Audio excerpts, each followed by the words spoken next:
Hello foodies, आज आपण बनवणार आहोत बेकरी स्टाईल खारी घरच्या घरी। सर्वप्रथम 2 वाटी मैदा, चवीनुसार मीठ, ओवा आणि तेल टाकून छान पीठ मळून घ्यायचं आहे।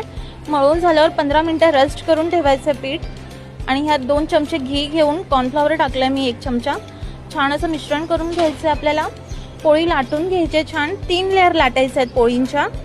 पोळीच्या 3 लेयर लाटून झाल्यावर छान ते मिश्रण आहे अशा प्रकारे लावून घ्यायचं आहे। मी दाखवू नाही शकले तुम्हाला 3 लेयर, कारण माझ्या घरात खूप सारे पाहुणे आले होते। पण 3 लेयर करायचे, तिन्ही लेयरला लावायचे ते छानपैकी, मग असं करायचं तुम्हाला। ठीक आहे, असं झाल्यानंतर तुम्हाला मग छानपैकी लाटून घ्यायचं आहे। हलक्या हाताने लाटायचे, जास्त जोर देऊ नका, कारण त्या लेयर दिसल्या पाहिजे आपल्याला लाटताना, फ्राय करताना।